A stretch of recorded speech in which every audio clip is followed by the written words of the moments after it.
Perfeito? Ok. Minhas irmãs e minhas irmãs, boa noite a todos. Boa noite. E que a paz do divino Rabi da Galileia possa permanecer entre nós. Que todos nós possamos nos sentir acolhidos pelos nossos mentores pessoais e pelos mentores desta casa de caridade, desta casa de oração, que sempre nos recebe de forma acolhedora, mesmo quando atrasamos. Dai a César o que é de César e a Deus o que é de Deus. Esta resposta do Cristo calou os fariseus que quiseram articularmente colocar em uma armadilha. Antes de nós começarmos, é bom a gente ressaltar que todos os bons espíritos, espíritos elevados, espíritos que estiveram aqui na Terra, não só Jesus, Chico Xavier, Madre Teresa, Dalai Lama, enfim, qualquer desses espíritos que estiveram aqui na Terra não tiveram vida fácil. Todos eles tiveram tentações e perseguições, não só espirituais, como também materiais. Cristo não escapou delas. Nós lembramos do Chico, porque Chico também, muitos até dizem, ele tem mediunidade de Chico Xavier, mas ninguém aguentaria passar o que ele passou. Ninguém. Então nós sempre achamos que as coisas são mais fáceis quando um espírito está mais elevado. Ao contrário, é onde ele sofre mais perseguições. E quando as suas ideias são contra o que a sociedade quer, ele é mais perseguido ainda no sentido material. Vale lembrar de uma passagem antiga do Cristo também, que esclarece bem, ilustra bem essa situação, no caso da mulher adúltera. Foram pegar a mulher adúltera, que pela lei mosaica ela ia ser condenada ao lapidamento, à lapidação ou apedrejamento, e ela então seria apedrejada pelas leis mosaicas, que não fazia nada com o homem, mas sim com a mulher adúltera. Com o adúltero tudo bem, mas com a mulher havia esse extremo preconceito. E foram perguntar então para Jesus, o que o senhor acha, Rabi? Podemos atirar a pedra nela ou não? Claro. Se ele dissesse, atira a pedra, ele seria, eu dizer, hipócrita, prega a igualdade, prega a justiça e está dizendo para tirar a pedra na mulher. Se ele dissesse, não atira a pedra, ele estaria contra as leis mosaicas, seria preso imediatamente. E o que ele fez? Como um ser iluminado e inteligente, ele respondia às perguntas de uma forma de esquiva. Normalmente nós sempre respondemos as coisas de uma forma mais agressiva, o que leva a mais agressão e mais discussão e nunca a gente resolve. Mas é bom, salutar aprender com Cristo, que ele resolvia as coisas devolvendo a pergunta ao perguntador. Neste caso ele disse, aquele que não tiver pecado, atire a primeira pedra. Claro, ele colocou ali em choque todas as ideias morais e todas as ideias de que as pessoas não tinham capacidade de fazer julgamento de juízo sobre aquela mulher. E isso passou-se várias situações onde o Cristo sempre era tentado a cair em contradição.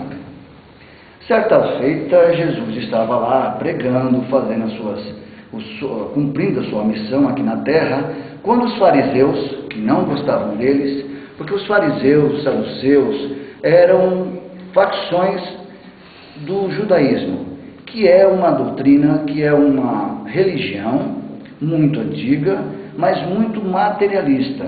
Eles não acreditam, por exemplo, na reencarnação, na vida após a morte, eles acreditam na vida única, ou seja, eles acreditam nos bens materiais.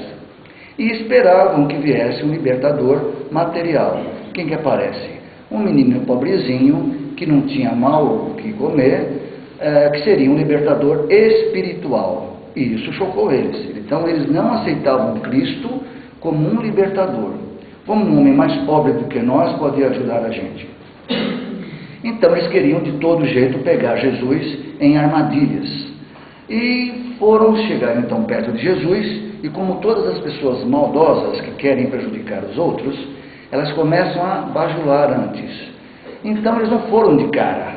Eles primeiro começaram a dizer: Rabino, o senhor, que é um homem tão sábio, tão justo, tão ligado a Deus, filho dileto do Criador, vejam como há todo um floreio para depois dar o bote.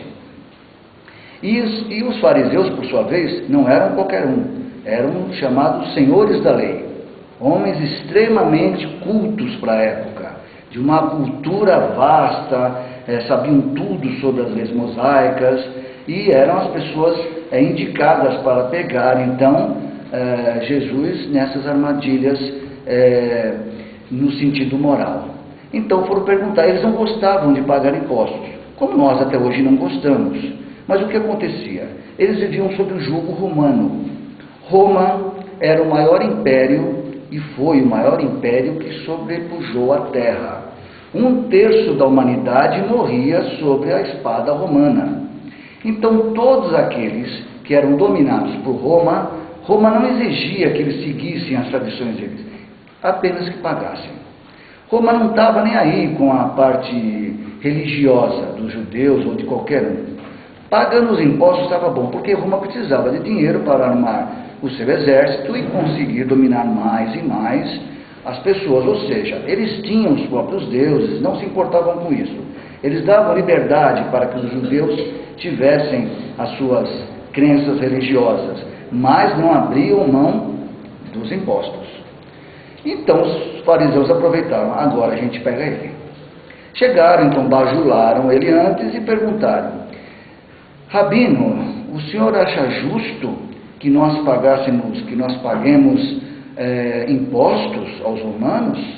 É justo pagar imposto? É lícito pagar imposto? Se Jesus resolvesse, não paguem não, seria preso na hora, claro. Se ele dissesse, paguem, a falar, mas olha como ele é bajulador dos romanos, daqueles que impunham a espada. Então qual foi a resposta do Cristo?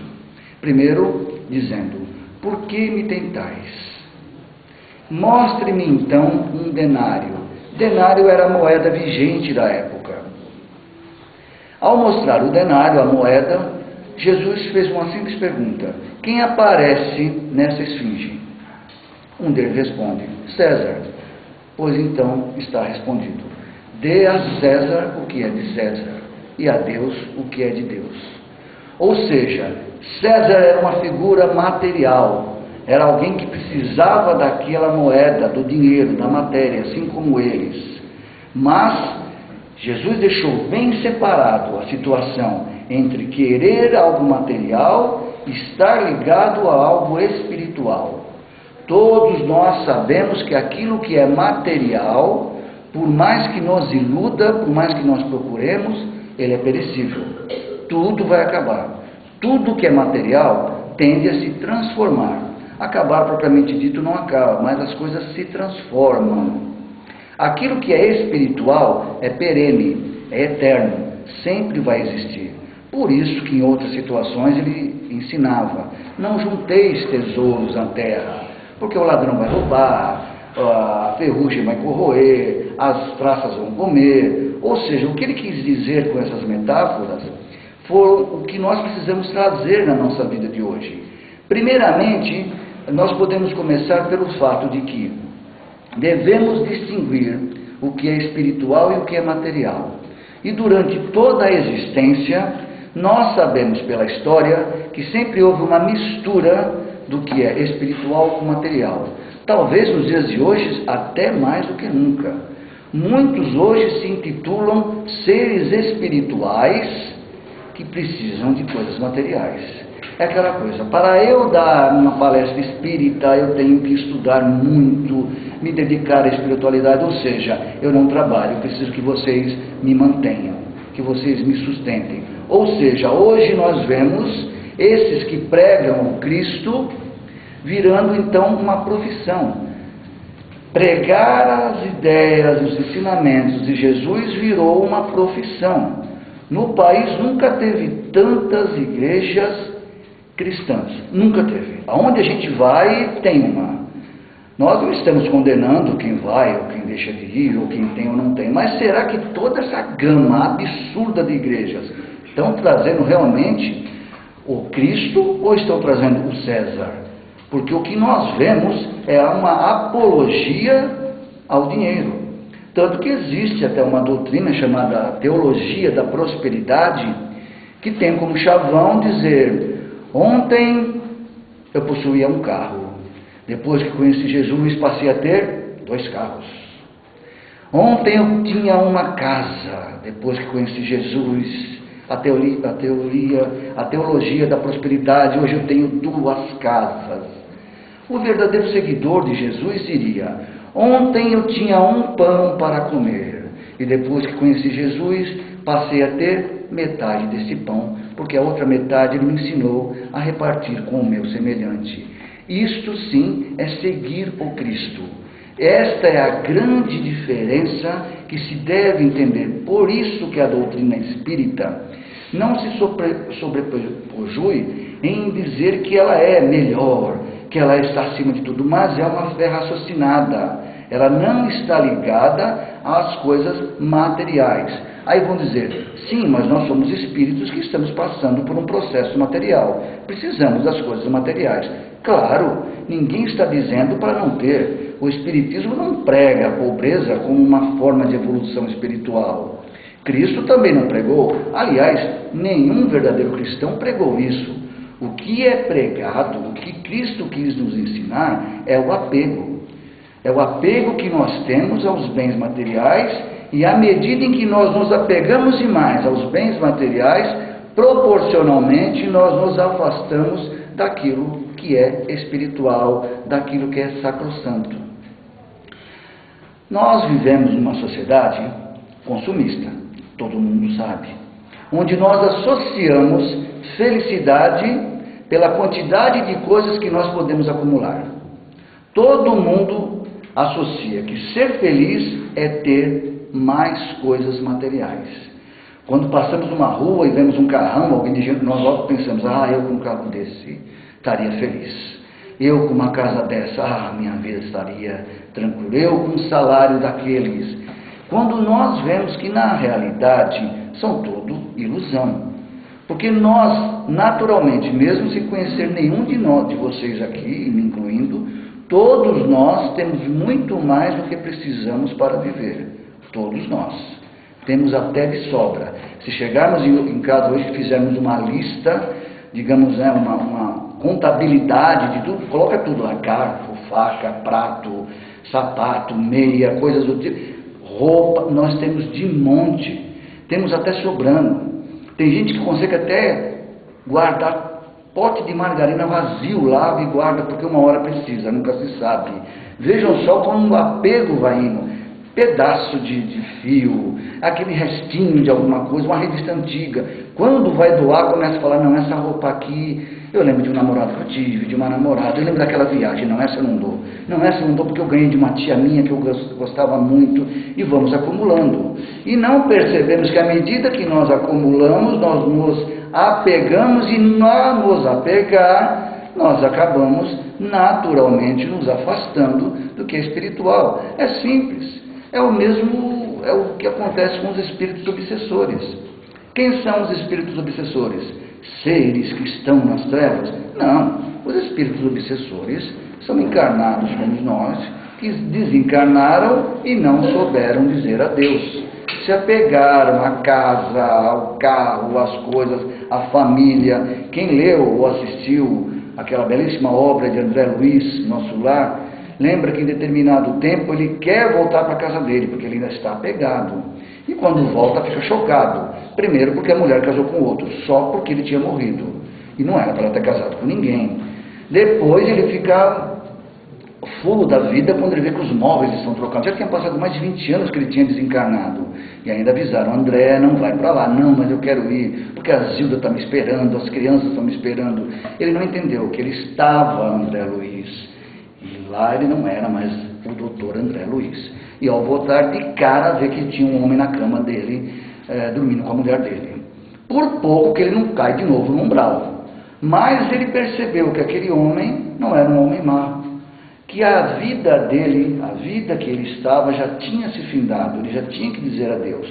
Tanto que quando ele teve essa consciência, ele ajudou o homem, deu um passe magnético na água, e o homem se sarou. Ele notou que era um homem bom, que tratava bem a mulher, muito mais do que ele percebeu que ele cuidou muito bem dos filhos, então ele saiu em agradecimento, e percebeu, com aquela lição, uma coisa que a gente precisa colocar na nossa vida. A hora que acabar, acabou. Acabou, findou. Nós temos ciclos na nossa existência. A hora que dizer adeus, tchau, acabou, é o momento. Vejam que toda vez que nós tentamos reatar alguma coisa, nunca fica igual como era no começo. Porque já teve o seu período. Foi bom enquanto durou.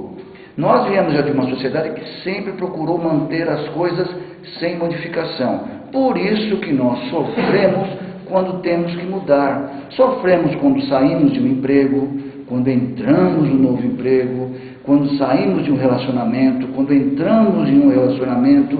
Nós sempre traz sofrimento. Tudo que é mudança, nós associamos a sofrimento.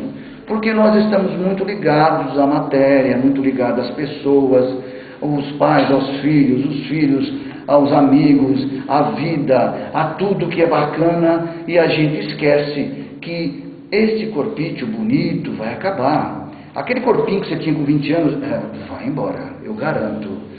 Aquela cara de surfista que você tinha quando era jovem, vai mudar. Você vai ficar com cara de tiozinho e vai ficar dando palestra. A coisa não é igual mais. Temos que aceitar os nossos cabelos brancos, temos que aceitar as nossas mudanças que nós temos na vida. É natural, não é castigo. As doenças que vêm, os contratempos, a falta de dinheiro, o desemprego, toda essa turbulência que vem na vida não é castigo de Deus. É uma amostra que nós temos que estar preparados para a mudança. Nós não nos preparamos. Nós não nos preparamos nem para as coisas boas. Porque até quando acontece coisa boa, a gente fala, eu não acredito que aconteceu isso. Não, é bom demais para ser verdade, me belisca, porque não estamos acostumados. Muitos estão tão acostumados à crítica, que quando são elogiados, também não se acostumam. Você chega para uma moça, você está bonita, imagina, são seus olhos. Mas fica toda vermelha. Ou seja, se xingasse, beleza, tudo bem, eu estou um bagaço. Mas quando fala, está linda, já fica sem graça. Vejam como nós precisamos mudar os nossos hábitos, e o Cristo veio nos trazer muitas lições a respeito disso. Dai a César o que é de César e a Deus o que é de Deus. Vamos vincular o que nós temos de material, sim, respeitar aquilo que nós temos de material. Afinal de contas, nós precisamos viver, nós precisamos ter a matéria, precisamos estar aqui, ter recursos para poder falar, ter recursos para poder sentar, ter alimentos, ter medicamentos, tudo é natural. Mas o apego que começa a desandar. Quando nós nos apegamos, é onde vamos sofrer. E isso, o apego vai nos levar então a uma falsa sensação de que ter as coisas é ter felicidade, de que o dinheiro traz a felicidade. O dinheiro não traz a felicidade, até porque felicidade é uma questão de ser e não de ter. A função do dinheiro é a que você aplica nela. R$1 milhão aqui nesta mesa, parado, não faz mal a ninguém. Se a pessoa pegar, ele pode comprar tudo em drogas, em prostituição, em armas e fazer o mal. Mas ela pode ser pego e usado para comprar cestas básicas, comprar alimentos, comprar mantimentos, comprar medicamentos, comprar roupas para aqueles que precisam.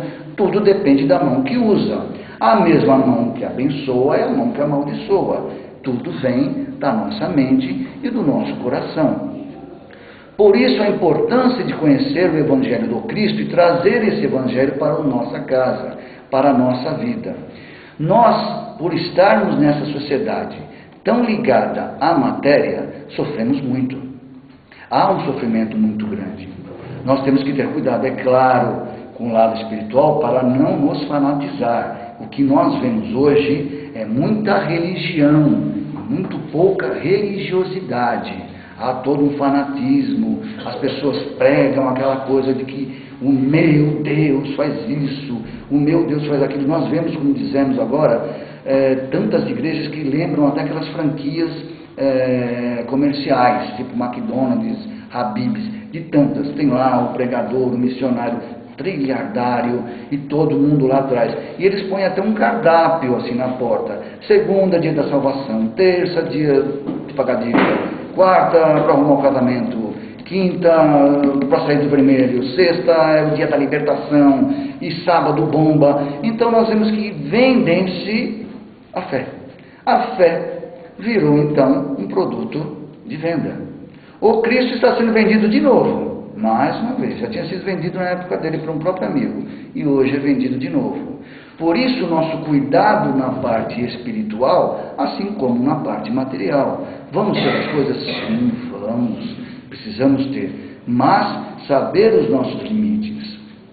Nós associamos, então, essa falsa ideia de felicidade a ter as coisas. Se as coisas realmente materiais trouxessem felicidade, e não ter infelicidade, estatisticamente nós teríamos um número enorme de moradores de rua suicidas.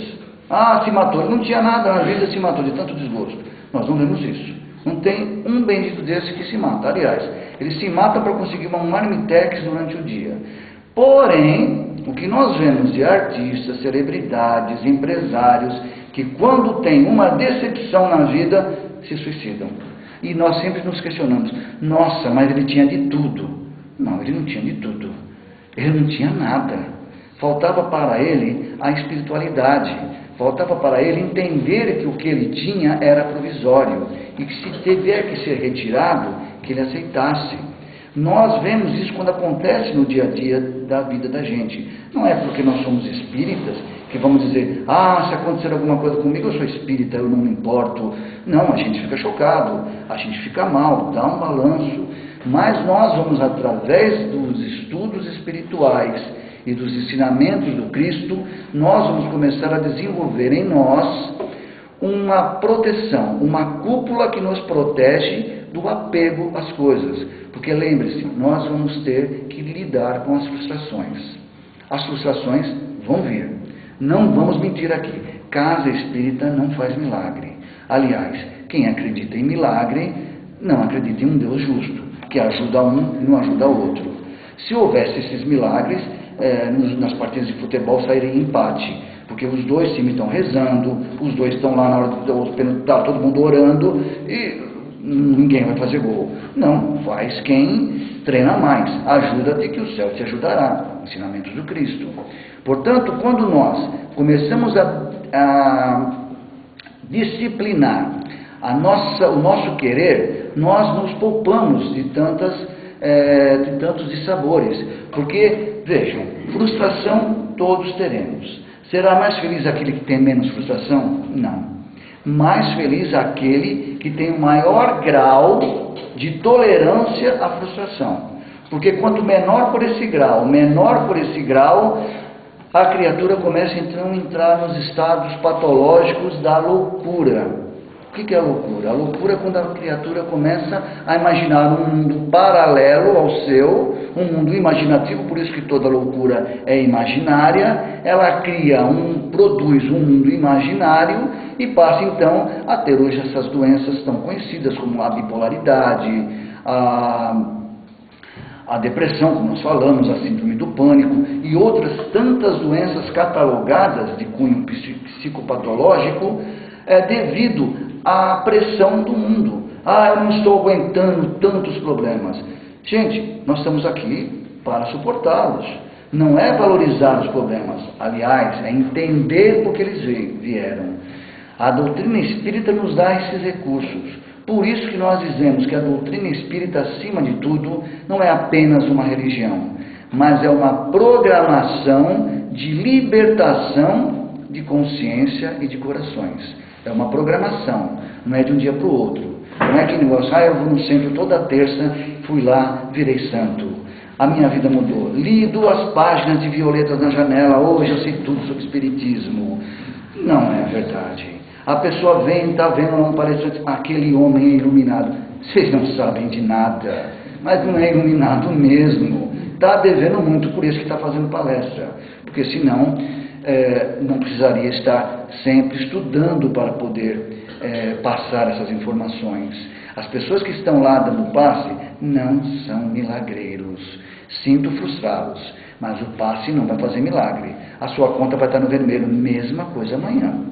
Seus problemas vão continuar, mas você vai ter subsídios, vai ter recursos morais e recursos espirituais que vão te dar, então, força para suportá-los. É difícil a vida? É extremamente difícil, mas ela vem como desafio. O Cristo foi claro ao dizer, a felicidade não é deste mundo. Ele não quis dizer que temos que ser felizes. Ele só quis dizer, não fica se iludindo, porque felicidade não é deste mundo. A felicidade está na construção daquilo que é perene, que é eterno. Nada que nós podamos construir materialmente vai nos trazer felicidade. Nós que vivemos uma sociedade de consumo, tem até aquela regrinha, né, que falam que a pessoa compra o que não precisa com o dinheiro que não tem, para mostrar para as pessoas que não conhecem aquilo que ela não é. Então a pessoa se mata para comprar as coisas. Muitos até dizem, eu me mato de trabalhar. Tem razão, uma hora vai conseguir, vai tentando. A pessoa se mata para trabalhar e uma hora acaba infartando mesmo e não vai usufruir das coisas. O trabalho não pode ser um meio de morte, é um meio de vida. Nós precisamos ter gosto pelo trabalho, gosto pelos estudos, gosto pela vida, amor em tudo que nós colocarmos. Por isso que o perigo muito grande de nós nos apegarmos demais às coisas. Aconteceu um caso certa vez comigo muito interessante, eu sempre conto. Eu trabalhava em Santo André, perto do shopping, e eu confesso que eu nunca gostei de shopping, porque toda vez que eu entro, eu não sei se está fazendo chuva, sol, eu me perco dentro do shopping. E o pessoal não gosta de me chamar, mas as meninas me chamavam para ir na hora do almoço, a gente trabalhava perto do shopping, para passear. E elas ficavam lá vendo, né, as coisas, na vitrine, e uma moça que trabalhava com a gente olhou para uma vitrine e fez, o que eu estou vendo? E a gente que é espírita logo fala, minha irmã, calma, é um espírito consumidor, mas ele vai embora. Que espírito? Deixa de ser bobo. É um sapato que eu estou vendo, que eu vi na revista, ele está em promoção. Não estava em promoção. Eles põem um X lá e está o mesmo preço. Está até mais caro. Eu não vivo sem esse sapato. Eu digo, vive até sem o pé, sem as pernas, sem cortar. Você vive. Bom, depois não me chamaram mais para... Não sei, eles achavam que era chato, enfim. Ela comprou, pagou em 10 vezes no cartão, depois ficou dura, e eu ficava espizinhando ela, cadê o sapato? Ela veio 2, 3 vezes e enjoou do sapato. Porque é provado, inclusive, pela própria ciência, que a pessoa tem muito mais prazer em querer comprar do que depois que compra. Porque depois que compra, acabou. Quando nós vemos muitas vezes aquelas propagandas, porque a ideia da propaganda o que é? É te convencer a comprar aquilo que você não precisa. Porque se você precisa, não precisa de propaganda, concorda? Mas a pessoa coloca lá no carrão, aquele casal bonito que a gente não parece com eles, aquela moça que a gente não vai conseguir, e aquela estrada que o carro está andando não tem no Brasil, nem aquele combustível, mas a gente fala, eu com um carro desse se entra numa dívida, aí começa a colocar gasolina adulterada, pegar a rua emburacada, um monte de multa, e começa a ver que o carro só trouxe o carnê bem grande, mas não trouxe felicidade. E nós vamos ver isso com outras tantas coisas. Nós temos que aprender a gostar daquilo que nós temos, a amar aquilo que nós temos, sem nos apegarmos, para não criar falsas expectativas com outras coisas que vão embora, que não vão durar, que não vão estar conosco. Por isso a importância da espiritualidade raciocinada, não aquela espiritualidade de Senhor, me ajuda, ou aquela monte de coisa, ser pedinte de Jesus. Nós vemos hoje os pedintes de Jesus. Jesus, até em carro, é presente de Jesus. Vamos imaginar Jesus na época em que pregava, que as pessoas iam, a maioria, para bajulá-lo. Porque para seguir mesmo, só 12 seguiu. E na hora que o bicho pegou, ninguém ficou perto. Só a mãe dele e a irmã. Vejam como que são as coisas. Mas para pedir era aquela multidão de gente que vinha atrás dele. Se na época as pessoas levassem então um cavalo ou uma carroça, daqui a pouco sairiam com adesivo na carroça, presente de Jesus, ou no burro, coisa do tipo. Isso não funciona, gente. Esse não é o Jesus que veio nos trazer valorização da nossa espiritualidade. Isso é um Jesus comercializado. O Cristo que nós seguimos é o Cristo que nos deixou de exemplo sua própria vida como exemplo. Jamais ele falou, seja pobre ou coisa do tipo. Tem aquela coisa do camelo entrar pela agulha, que aquilo foi uma coisa muito mal contada. Aliás, vale a pena comentar rapidinho, que aquela frase que ele disse era assim: as cidades eram fechadas e havia apenas um buraco para passar os comerciantes. À noite fechavam-se, trancavam-se os portões, e os comerciantes tinham que passar por aquele, eles chamavam de buraco de agulha, porque ela era estreita e alta, só passava o camelo. Como o comerciante passava com muitas mercadorias, ele tinha que descer as mercadorias, pagar o fisco, pagar lá os impostos e depois colocar a mercadoria de novo no camelo. Jesus, ao ver aquilo, falou: é mais fácil um pobre passar ali do que um rico. Por isso que ele quis dizer, é mais fácil um rico, um pobre passar pelo buraco da agulha do que um camelo passar, né? O camelo do cara tem que descer, fazer tudo aquilo. Mas ele não quis dizer que aquilo é um impedimento para ir para uma evolução espiritual. O que ele quis dizer é que tudo aquilo que é material dá mais trabalho. Vamos ver que quanto mais nós trazemos coisas materiais para a nossa vida, mais tempo nós temos que disponibilizar para poder cuidar das coisas. E quanto mais simples é a nossa vida, mais simples ela se torna. Nós paramos de superdimensionar os nossos problemas, que é um hábito que nós temos. Nós paramos de querer criar tantas coisas, tantas vontades inúteis, quando na realidade nós precisamos nos contentar com o que nós temos. Vamos pegar um exemplo clássico, Chico Xavier, que podia ter de tudo, mas se absteve das coisas. E ele pregava para ser pobre? Não, ele só dizia: para os outros sejam o que querem ser, a mim eu cobro que seja o melhor possível. Ele vendeu mais de 450 obras, um homem mais traduzido no planeta, não teve outro igual. Podia ganhar hoje como ganharia um grande jogador de futebol, mas se absteve de tudo isso. Por quê? Mas ele pregava isso? Não, era uma ideologia de vida dele, uma proposta de vida, uma missão de vida. Seguir o Cristo não é fácil. Seguir o Cristo requer pisar no chão que ele pisou. Seguir o Cristo não é estar com a Bíblia debaixo do braço, saber ela de cor, falar um monte de palavras e não praticar. Seguir o Cristo é entender que muitas vezes nós vamos sofrer injustiças, nós vamos ser traídos, nós não vamos ser compreendidos, mas nós não vamos deixar de fazer o que ele fez: perdoar, olhar para cima e dizer: Pai, perdoa, porque eles não sabem o que fazem. É isso que nós precisamos saber e aprender desta lição. O tempo já está estourando, além de atrasado, eu sou indisciplinado, pelo que eu vejo. Essa lição de dar a César o que é de César e a Deus o que é de Deus, é entender que aquilo que é material precisa ser respeitado. Nós não vamos simplesmente ter uma vida desregrada, vamos cuidar do corpo que nos é dado. A maioria não gosta do corpo que tem, todo mundo queria ser mais alto, ser mais forte, ser mais elegante, mas vamos lembrar que depois isso aí acaba, sempre lembrar. O cheirinho de carro novo vai acabar, aquela roupa que você comprou em 3 vezes no cartão vai acabar, vai virar, vamos levar para o centro espírita depois, porque não serve mais. O celular que a pessoa hoje tanto quer, hoje, símbolo de ostentação, o celular. Qual é o preço de um celular hoje? O celular hoje está estabelecido, o preço está tabelado.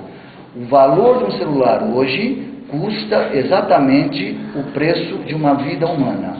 Não importa o ano, não importa o modelo, não importa a cor.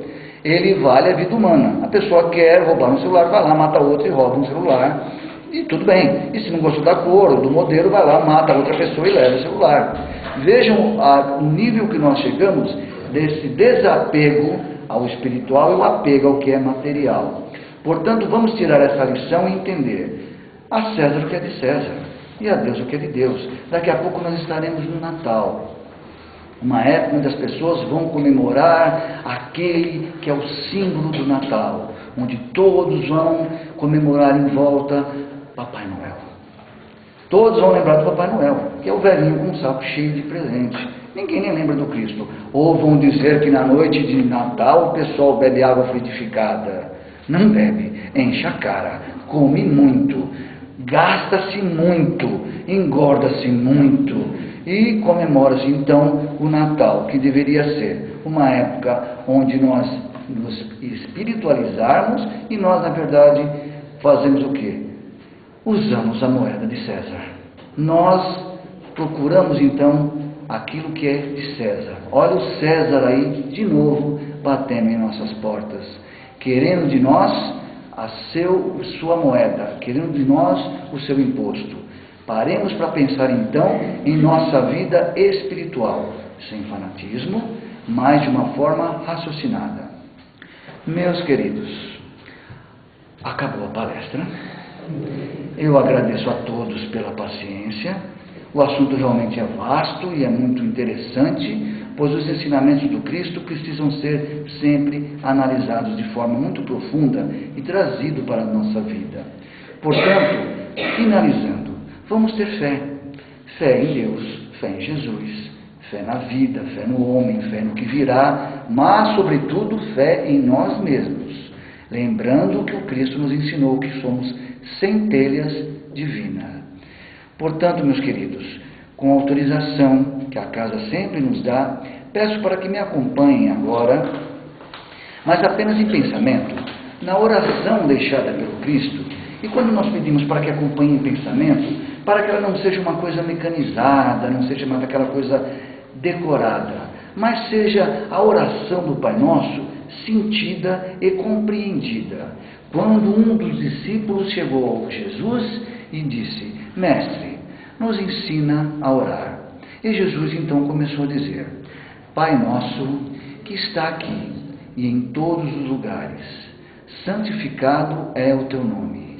Venha a nós o teu reino e seja feita a tua sábia e justa vontade, aqui na terra como em todos os mundos habitados. O pão nosso de cada dia, Senhor, dai-nos hoje, mas nos dai o suficiente para repartir com o nosso semelhante. Pai, perdoa as nossas ofensas, mas nos ensina a perdoar os nossos ofensores. Não nos deixes cair em novas e em más tentações, e nos livra contra o que de mal vier, porque está em Ti o poder, o reino e a glória. Que todos possam se sentir acolhidos pela emanação do Cristo que está conosco e pelos espíritos salutares desta casa e seus espíritos pessoais. Que todos possam ir para suas casas em paz e com segurança. Muito obrigado e muita paz a todos.